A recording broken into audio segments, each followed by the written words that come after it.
आइए हम आपको विशेष अति रोचक समाचार से अवगत कराते हैं। अब इस देश में नाजी सरकार का रूप खत्म हो जाएगा। प्रधानमंत्री नरेंद्र मोदी को तत्काल त्यागपत्र देना पड़ेगा और इस देश में वक्फ कानून है ना, वो भी रद्द होगा। और यदि कोई भी कानून संसद बनाती है जो जनहित विरोधी है, संविधान विरोधी है, उसे कोई भी जनता कभी स्वीकार नहीं करेगी। ये महत्वपूर्ण बात थी। और अब तो भाजपा का राष्ट्रीय अध्यक्ष का भी निर्णय हो गया है। संजय जोशी ही भाजपा के राष्ट्रीय अध्यक्ष होंगे, जो मोदी के कट्टर दुश्मन है, और वो गुजराती गैंग के सारे राज उजागर करेंगे, सारे षड्यंत्र उजागर करेंगे। अब ये बात अति महत्वपूर्ण है। अब यहाँ पर राष्ट्रपति जी को एक बहुत बड़ा कदम उठाना होगा। राष्ट्रपति को तो चाहिए कि वे नाजी सरकार को भंग करें, और भंग करने का आधार ये बनाए कि आप अपना बहुमत लोकसभा में सिद्ध कीजिए। फ्लोर टेस्ट होना चाहिए, उसके आधार पर ही आगे की सरकार का भाग्य का फैसला होगा। और इसी बीच में एक नया घटनाक्रम चल गया कि अब जो एक व्यवहारिक आदमी है, अति सुशिक्षित व्यक्ति है, नितिन गडकरी जी, वे प्रधानमंत्री के रूप में सबको स्वीकार हो रहे। एनडीए के घटक दल भी उनके पक्ष में है। दूसरी तरफ वहाँ जो गठबंधन है ना, वो भी गडकरी के नाम पर सहमत है। अब जब ऐसी स्थिति बनी है तो निश्चय ही प्रधानमंत्री नरेंद्र मोदी को तत्काल प्रभाव से त्यागपत्र देना पड़ेगा। और अब तो यह हालत हो गई है कि उनकी संख्या जब 240 है ना, गडकरी को प्रधानमंत्री के रूप में मनोनीत किए जाने पर 30 से 35 सांसद भी गडकरी के पक्ष में नजर आएंगे। मोदी सरकार का जो है ना, वो 200 का आंकड़ा भी गड़बड़ा सकता है। ये महत्वपूर्ण घटना चक्र है, हमने उसके बारे में आपको बताया है। और अब तो ये नाजी गैंग है ना, जो गुजराती गैंग है ना, इसका भी सफाया होना है। संघ ने भी अब कमर कस ली है कि अब वो भी नाजी गैंग को कभी पसंद नहीं करेगी। अब तो क्या बताएं कि क्या हो रहा है। बंगाल में सेना को उतारना पड़ा। इस देश में कोहराम मचा हुआ है वक्फ बिल को लेकर, और जो वो वक्फ बिल निसंदेह अपने आप में असंवैधानिक है, ये सुप्रीम कोर्ट निर्णय दे दी। और सुप्रीम कोर्ट ने जो अभी निर्णय दिए ना, उससे तो मोदी सरकार को शर्म आना चाहिए, किंतु शर्म नहीं आ रही। अब मामला बहुत ही पेचीदे होते जा रहा है। अब 13 मई के बाद तो गोगोई सीजेआई होंगे, अपने आप में बड़े विचलित है। अब सरकार का जो सारा स्वरूप है ना, वो उजागर हो चुका है। जो 400 के पार करके और संविधान बदलने की बात कर रहे थे, अब वे 200 से भी नीचे हो जाएंगे। और मैं तो अब खुले खट और स्पष्ट शब्दों में यह कह दूं कि संविधान के हत्यारे हैं। अब सरकारी वर्जी में उनका बदलना ज़रूरी है, उनको सत्ता से हटाना ज़रूरी है।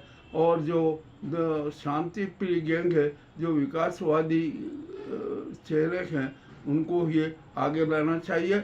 नितिन गडकरी जी महाविकासवादी चेहरे हैं, पंथ निरपेक्ष है, धर्मनिरपेक्ष हैं, विद्वान हैं, और सर्व सुख और सर्व की शांति चाहते हैं। ऐसा व्यक्ति नितिन गडकरी जी हैं। वे प्रधानमंत्री का पद संभालते ही इस देश का कायाकल्प कर देंगे। ये भी बात किसी से छिपी नहीं है। और अभी हमने देखा ना, मोदी जी वहाँ पर गए वाराणसी में, तो 3500 करोड़ के योजनाओं का दिया। अरे जहाँ गडकरी जाते हैं वहाँ तो लाखों करोड़ों की योजनाएं हो जाती हैं। कितना अच्छा होता है। अभी गडकरी जी 10 तारीख को मध्य प्रदेश के बदनावर में थे, वहाँ पर उन्होंने मध्य प्रदेश के लिए 3 लाख करोड़ के योजनाओं की घोषणा की, और स्पष्ट कहा कि यहाँ मेरे पास में धन की कमी नहीं है, जो मांगोगे वो मिलेगा। बस मुझे तो सबका विकास करना है, महिलाओं का विकास करना है, गरीबों का विकास करना है, आदिवासियों का विकास करना है, जो बेरोजगार है उनकी सेवा करना है, जो युवक है उनको रोजगार के उपलब्ध कराना है, किसानों की स्थिति सुधारना है। और मैं इसके लिए बिल्कुल प्रयासरत हूँ, क्योंकि मैं कोई अशिक्षित प्रधानमंत्री नहीं हूँ, मैं कोई अशिक्षित व्यक्ति चेहरा नहीं हूँ। मैं हर चीज़ को सोचता हूँ, समझता हूँ और उसके बाद में निर्णय लेता हूँ। तो देश की जनता के सामने एक बड़ा अच्छा बात आ गई है कि अब देश का प्रधानमंत्री कोई नाजीवादी तानाशाही व्यक्ति और कोई गुजराती गैंग वाला नहीं होगा, उसकी बजाय एक महाविकासवादी, जन कल्याणी और शिव आद्य देव, शिव का विकास दूत नितिन गडकरी होगा। यह हम घोषणा कर रहे हैं। हमने तो कल से ही मुहिम चला दी थी कि अब देश का प्रधानमंत्री गडकरी होगा, नरेंद्र मोदी नहीं। और जनता भी इस बात से सहमत है। अब जनता भी मोदी से उब चुकी है, उनमें कोई विश्वास नहीं है, उनके जुर्मों में विश्वास नहीं करते, उनके बातों में विश्वास नहीं करती है। ये सारी बातें हम आपके सामने रख रहे हैं। तो आइए अब हम सिलसिलेवार चर्चा करते हैं। लंबे समय से भाजपा के अध्यक्ष का इंतजार था, वो नहीं हुआ, किंतु अब तो संघ ने मोहर लगा दी है कि संजय जोशी ही भाजपा के राष्ट्रीय अध्यक्ष होंगे। संजय जोशी कोई से गुजराती गैंग का है ना, एक एक कांड पता के वे सारे कांड उजागर कर देंगे। वे सारे कांड है ना टेबल पर रख देंगे और उन कांडों को देखकर ये मोदी सरकार और गुजराती गैंग है ना बौखला जाएगी और अपने आप सरेंडर कर देगी। और इसका मतलब साफ है कि मोदी को त्याग पत्र देना पड़ेगा। हिरेन पंड्या की हत्या का मामला सामने आएगा, जस्टिस लोया को किस तरीके से निपटाया गया उसका मामला सामने आएगा, खुद संजय जोशी को किस तरह से फर्जी ढंग से फंसाया गया वो भी मामला उजागर हो। अब तो संघ ने भी कमर कस ली है कि जो नाजी गैंग है ना, जो नाजी गैंग और जो गुजराती गैंग अपना तानाशाही रवैया अपनाए हुए है, देश को तोड़ रही है और अंबानी और कुछ चंद अपने लोगों को हर तरीके से मदद कर रही है ना, अब ये ऐसा नहीं चलेगा। अभी तक जो हुआ अब तो सबकी जांच होगी, इतनी भयंकर जांच होगी कि ये ईडी है, सीबीआई है, सभी जांच एजेंसियों की जांच होगी और उनके सारे काले कारनामे है ना उजागर होंगे कि किस तरह से गुजराती गैंग के नेतृत्व में उनके आदेश पर काले कार किए गए। ठीक है, चलिए अब तो ये हो गया। अब प्रधानमंत्री बदलेगा, यह भी तय है। और नितिन गडकरी जी के पक्ष में भारी बहुमत है, इतना बहुमत है कि ये गुजराती गैंग को कभी कल्पना ही नहीं थी, सोच भी नहीं सकते थे। ठीक है, अब नितिन गडकरी जी प्रधानमंत्री होंगे, परंतु इसके पूर्व राष्ट्रपति को एक प्रक्रिया पूर्ण करनी है। नितिन गडकरी का तो साफ कहना है कि मैं सबको सुखी बनाने वाला, सबको सुखी और संपन्न देखने वाली सरकार चाहता हूँ। तो इसके लिए वो देश में लोकप्रिय सरकार का गठन भी कर सकते हैं ताकि किसी प्रकार का राजनीतिक विवाद प्रपंच नहीं हो। और इसके लिए राष्ट्रपति को कदम उठाना पड़ेगा। वे सर्वप्रथम मोदी सरकार को स्पष्ट निर्देश दें कि आप लोकसभा में अपना बहुमत सिद्ध कीजिए। बहुमत सिद्ध नहीं होगा, मैं जो कहता हूँ स्पष्ट है, बहुमत सिद्ध नहीं होगा। नायडू के लोग जो उनकी बैसाखी है वे साथ नहीं देंगे, नीतीश कुमार साथ नहीं देंगे, पासवान साथ नहीं देंगे और अन्य जो सहयोगी दल है ना, एक दो को छोड़कर कोई उनके पक्ष में नहीं है। और यहाँ तक कि अब तो नितिन गडकरी जी के समर्थक भी भाजपा और मोदी सरकार के खिलाफ खड़े हो जाएंगे, सामने आ जाएंगे। और जहाँ तक शिवसेना का सवाल है, शिंदे गुट और उद्धव गुट वो भी गडकरी के पक्ष में खड़े होंगे। तो इस प्रकार जब राजनीति चल रही है ना, तो निश्चय मोदी जी को तुरंत त्याग पत्र देने से कि अब मैं प्रधानमंत्री पद के रूप में काम नहीं करना चाहता, मैं झोला उठा कर जाना चाहता हूँ। चले जाइए आप, ये अडानी जो है ना, अडानी के कांड है, अंबानी के कांड है, सब खुल जाएंगे, आप चिंता मत कीजिए। जो धार्मिक कांड है ना वो भी उजागर हो जाएगा, आप चिंता मत कीजिए। सारा सब जनता को है ना, देश की 147 करोड़ जनता को राष्ट्रीय तथा सामाजिक न्याय प्राप्त होगा जो अभी तक नहीं।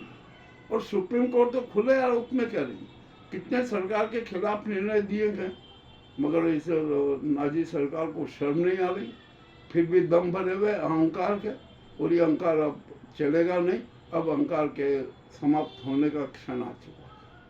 और यहाँ पर आगे की बात करें तो देश के अधिकांश राज्य वक्फ बोर्ड कानून के खिलाफ है। वे इनका भी स्पष्ट कहना है कि जो वक्फ बोर्ड कानून है ना, ये असंवैधानिक है। जो हमारा जो मौलिक अधिकार है उस पर प्रहार है, पंथों के अधिकार पर भी प्रहार है। अतः यह इस कानून को, वक्फ बोर्ड कानून को, जो कि एक असंवैधानिक है, देश की 90% जनता स्वीकार नहीं कर। अब आइए यहाँ पर आदित्यनाथ का क्या होगा। आदित्यनाथ अपने आप को प्रधानमंत्री घोषित कर रहे थे, अमित शाह अपने आप को प्रधानमंत्री घोषित कर रहे थे, परंतु हुआ क्या? अरे इनका जरा व्यवहार और चरित्र तो देखिए कि क्या ये प्रधानमंत्री पद के लायक हैं। इतना भी सोचना समझना पड़ेगा। हाँ, नितिन गडकरी जी की बात में हम स्पष्ट रूप से कह सकते हैं कि देश की जनता उन्हें प्रधानमंत्री के रूप में स्वीकार करने के लिए तैयार है। अब ये देश की जनता का निर्णय है, हम अपनी मर्जी से नहीं कर रहे। गडकरी जी ने अपने कितने अच्छे अच्छे परिणाम दिए, देश का इंफ्रास्ट्रक्चर को कहाँ से कहाँ ला दिया, उन्होंने काम किए। और उसी काम की वजह से ये गुजराती गैंग ना बहुत जल रही थी, उनके खिलाफ कितने कितने षड्यंत्र रचे, ये भी किसी से छिपे नहीं है। और अब तो संघ भी खुलेआम नितिन गडकरी जी के पक्ष में है, और होना भी चाहिए उसे, क्योंकि नितिन गडकरी जैसा यदि व्यक्ति प्रधानमंत्री बनता है ना, तो देश की 147 करोड़ जनता सुखी होगी, संपन्न होगी, वो प्रसन्नता के मूड में रहेगी, उसको सामाजिक न्याय प्राप्त होता रहेगा, विकास की गति बहुत तेज होगी, ये सब कुछ होगा। अब राष्ट्रपति जी के बारे में आइए।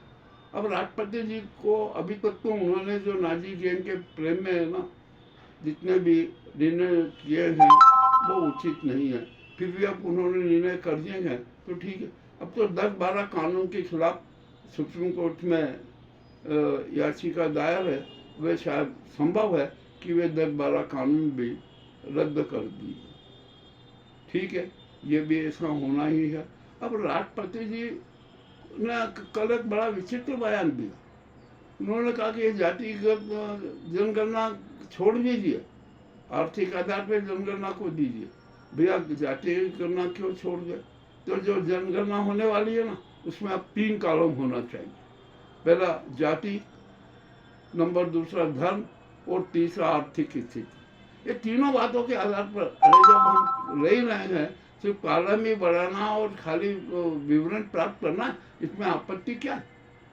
और राष्ट्रपति को तो ऐसा बयान देना ही नहीं चाहिए। उन्होंने क्यों दे दिया? ये शायद उनका ये बयान नाजी गैंग के दबाव में दिया हुआ नजर आता था। वो उन्होंने शायद, मेरा ख्याल है जाते को उन्होंने कहा, मैं स्पष्ट कह देता हूँ कि जो राष्ट्रपति जी है ना, मुर्मू जी, वो तो नाजी गैंग के हाथों की कठपुतली है। वो जैसा नचाना चाहती है वो वैसे नाचती है। आइए वक्त बिल पर जब भी उनको किसी भी कीमत पे हस्ताक्षर नहीं करना थे, उसके सारे तथ्य जानना थे, सत्य जानना थे, जन भावनाएं जानना थे, वो उन्होंने नहीं जाना। और जो मुस्लिम पंथ के हैं, जिनकी आबादी लगभग 15-16% है, उनके प्रतिनिधियों से मिलकर चर्चा तो करना थी, उनसे जरा बातचीत तो करना थी कि आपकी क्या समस्याएं, ठीक है वो दीजिए, परंतु ऐसा नहीं हुआ। रात के अंधियारे में ही उन्होंने वक्त बिल पर हस्ताक्षर कर दिए। और हमारी संसद में है ना, क्या क्या हुआ है आप सबको पता है। अंधेरे में कितने बिल पारित हुए हैं ये भी सबको पता है। और सांसदों को 103-4 सांसदों को निलंबित करके कितने बिल पास कराए गए ये भी सब जनता को पता। और बड़ी बात तो यह है कि हमारे जो देश के संविधान को जड़ मूल से समाप्त करना चाहते थे ये नाजी गैंग और जो गुजराती गैंग, उनके भी सपने धराशायी हो गए। अब संविधान को कोई नहीं बदल सकता, कोई कुछ नहीं कर सकता। संविधान है, हमारे देश की आत्मा है। जैसे तिरंगा हमारे देश की आत्मा है, वैसे हमारे देश का संविधान भी हमारे 147 करोड़ जनता की आत्मा है, उसको कोई नहीं बदल सकता।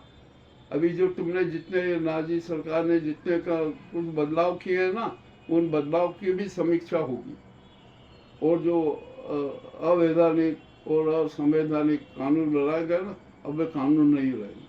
और ये सरकार तो है ना, जो गुजराती गैंग, ये इसका विचित्र खेल है।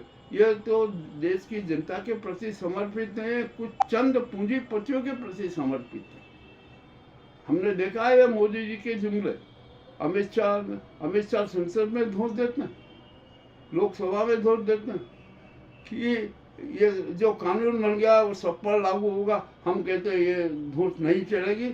यदि कोई भी कानून, वक्फ कानून हो और ये दूसरा कानून हो, यदि जनता के विपरीत है, असंवैधानिक है, जनता में अविश्वास पैदा करने वाला है, तो उसे लागू नहीं किया जाता, जनता उसे मान्य नहीं करेगी। और अब तो देश की 147 करोड़ जनता ने नितिन गडकरी जी को देश का प्रधानमंत्री स्वीकार कर दिया। अब ये जो मोदी है ना, गुजराती कहेंगे, इसको यहाँ सत्ता पर बैठने का अधिकार ही नहीं है। आप जब दिल्ली आए तो त्याग पत्र दे दीजिए, झोला उठाकर चल दीजिए। अब जो गुजराती गैंग का युग है ना, वो समाप्त हो गया। अब यहाँ पर गडकरी युग चालू होगा। गडकरी में इसमें सबका विकास होगा, किसी के साथ पक्षपात नहीं होगा। और नितिन गडकरी ने तो एक बड़ी स्पष्ट घोषणा कर दी कि मैं किसी भी भ्रष्टाचारी को पसंद नहीं करूंगा, चाहे वो कोई भी हो, कैसे भी दल का हो, किसी भी व्यक्ति का हो। बड़ी अच्छी बात है। और यहाँ पर अब जो नायडू है ना, नायडू ने भी खेला करी थी। उन्होंने जो उनको पैकेज लेना थे वो उन्होंने लिए, और अब कह दिया कि हम इस गुजराती गैंग वाली मोदी सरकार के साथ में नहीं है। इसी प्रकार नीतीश ने भी घोषणा कर दी। और अब तो बिहार में बड़ा विचित्र मामला आ रहा है। बिहार के जो भाजपा नेता ने, दूसरा नेता कह रहा है कि आप ये जो नीतीश कुमार है ना, इनको उप प्रधानमंत्री बना घोषित कर दीजिए, उप प्रधानमंत्री बना दीजिए। भैया क्यों बना दे? अब यहाँ पर तो अलग तरह का ही व्यवहार होगा, जो यहाँ पर इस देश की राजनीति बदलेगी। और अब तो लोकप्रिय सरकार की राजनीति चलेगी इस देश में राजनीतिक स्थायित्व के लिए। यह बहुत जरूरी कदम है, जरूरी होना चाहिए। सुप्रीम कोर्ट भी बहुत शानदार निर्णय दे रही है, सरकार को चेतावनी दे रही है और शर्मदायक स्थिति बता रही है। किंतु ये जो गुजराती गैंग की बेशर्म सरकार है ना, इसको जरा तनिक भी शर्म नहीं आता। शर्म आ जाना चाहिए कि यदि सुप्रीम कोर्ट निर्णय देती है तो सुप्रीम कोर्ट के निर्णय को मान्य करते हुए आगे के कदम उठाना चाहिए। अभी वक्फ बोर्ड के मामले में जो मामला आया ना, तो ये सुप्रीम कोर्ट पहुंच गया। अरे इतना हिंसक हो रहे, तुमने बंगाल में फौज उतारना पड़ी जनता के खिलाफ, और न जाने क्या क्या करना पड़ा। कितने राज्यों की विधानसभाएं वक्फ बिल के पक्ष में नहीं है, जनता विरोध पे उतरी है। ये सब क्या नाटक हो रहा है? आपका ये तानाशाही अब नहीं चलेगी, गया तानाशाही का युग। अब तो जनता का शासन चलेगा, जो जनता चाहेगी वही होगा। तुम्हारे जो गुजराती गैंग है ना, उसके चाहने से कुछ नहीं होगा। धारावी प्रोजेक्ट का भी मैं कह रहा हूँ कि फिर से समीक्षा होगी, अडानी को नहीं लिया जाएगा। और अभी जो 1757 करोड़ की वसूली अंबानी से करना है ना, अंबानी से लेना है, वो भी होगी, किसी भी हालत में होगी। अब तो यहाँ पर देश की जनता है ना, ये जन क्रांति पे आमादा है, ये जन क्रांति हो रही है। नितिन गडकरी जैसे विकासवादी व्यक्ति भोलेनाथ को जनता अपना प्रधानमंत्री के रूप में स्वीकार कर रही है, ये भी एक जन क्रांति है। आज मोदी से अधिक लोकप्रिय गडकरी है। जो ये मोदी जी की जो लोकप्रियता, ये तो फर्जी है, किंतु गडकरी की लोकप्रियता तो वास्तविक लोकप्रियता। वे जहाँ जाते हैं वहाँ लोग